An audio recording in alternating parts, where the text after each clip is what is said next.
So usually it's around $5,000 to register your company here in Qatar. Right now at this conference, it's free. And honestly, it's kind of crazy because it's like kind of madness. You would think they're giving out free pizza or something, but actually people here are coming to just register their company on site. This is Doha, Qatar, and it's hosting its first ever web summit in the Middle East. It's a lucrative 5-year deal that Qatar secured for the global tech event. The idea, fly into Qatar for the talks, but stay for business. I've just registered and very happy to start the new business in Doha. I meet people from around the world registering their business, including this American. That allows for global expansion to the region and abides by the English law, and it's free. Qatar has invested billions of dollars in sports, but if it wants to really thrive and diversify away from its oil-dependent economy, it will need to attract businesses and investors too. This is the Qatar that I've always longed for and I was vying for since I was very young. Forget about Wall Street versus Silicon Valley. The hottest business battleground might be in the Persian Gulf, where Dubai, Riyadh, and Doha are hoping to become the next global superpower. Luxury tourism, billion-dollar investments, and ambitious visions for the future. Could this be the clash of the titans? Now, Dubai holds an edge in established tourism infrastructure, but Riyadh and Doha are trying to catch up rapidly. Riyadh is now luring investors with tax breaks and business-friendly regulations, hosting events dubbed the Davos of the Middle East, while Doha is leveraging its strategic location and vast wealth. But let's dive into each of these three. For decades, Dubai has been synonymous with luxury tourism, groundbreaking architecture, and a reputation for pushing boundaries. From the tallest building in the world, Burj Khalifa, to the man-made Palm Jumeirah, Dubai has carved a niche as the ultimate playground for the rich and famous. But Dubai's ambitions go beyond tourism. See, it's actively transforming itself into a global hub, attracting international investment. In 2020, Dubai announced that it would allow foreign ownership for mainland businesses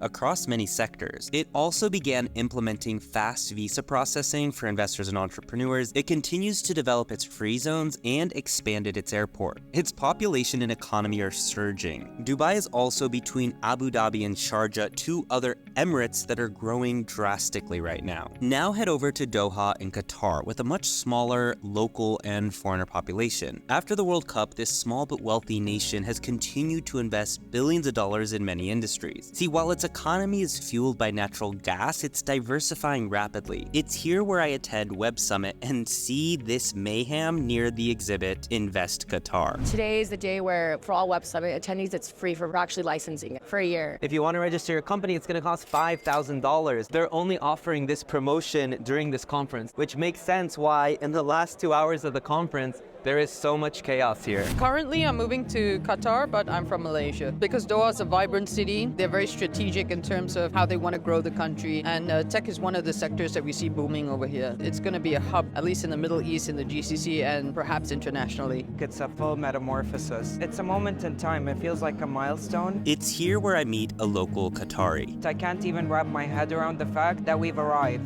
I need to speed myself up. I need to sort of there should be an alignment with the culture, entrepreneurial culture, as it pertains to Qatar. QNV 2030 stands for Qatar National Vision 2030. See, it's a comprehensive development plan that was launched in 2008 by Qatar with the goal of transforming the country into a, quote, an advanced society capable of achieving sustainable development by 2030. So the plan focuses on 4 central pillars. The first is economic development. This aims for efficient management of the economy that's responsible for natural resource management and creating a knowledge-based economy. The second is social development. This one is developing social values while incorporating Islamic philosophy and humanitarian values. The third is human development. This prioritizes fostering a healthy and capable national workforce. The fourth is environmental development. This one emphasizes balancing development needs with environmental protection for the future. So by attracting foreign investment, Qatar hopes to not only gain capital but also expertise and technology. Ultimately, QNV 2030 wants economic diversification, more jobs, more knowledge transfers, with the end goal of establishing Qatar as a major player in the global economy. But can it do this? I will be living here. This is one of the best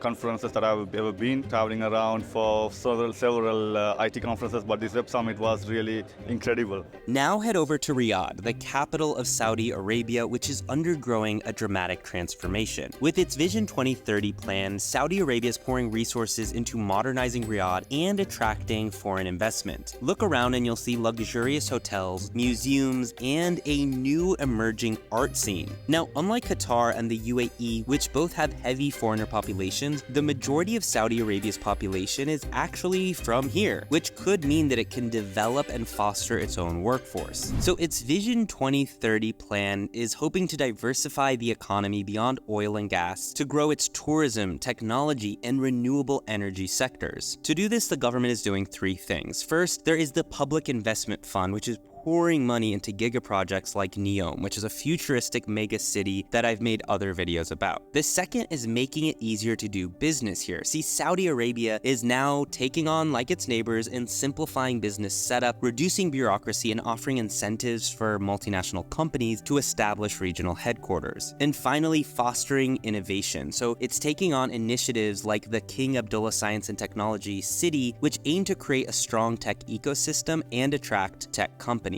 While challenges like dependence on oil and implementing reforms still remain, Saudi Arabia's business development presents a significant opportunity for investors that are hoping to enter a rapid growing and reforming economy. I made a whole separate video about Saudi Arabia's ambitions, so go and check that out. So who will win the Middle East? Well, given all the money that's being spent, it's likely we're going to see millions more people from around the world come and invest and work here in the coming decade. Qatar has a potential for even greater growth. Dubai is doing very well. It's a bit on the saturated side. Also, I like the environment of Qatar. It's very family-oriented. It's a very safe city, and it's super conducive for business. But maybe there doesn't have to be just one winner. Maybe this whole competition between Dubai, Riyadh, and Doha is ultimately a good thing for all of them. It could push them to innovate, improve infrastructure, and create a more dynamic business environment. We complement each other.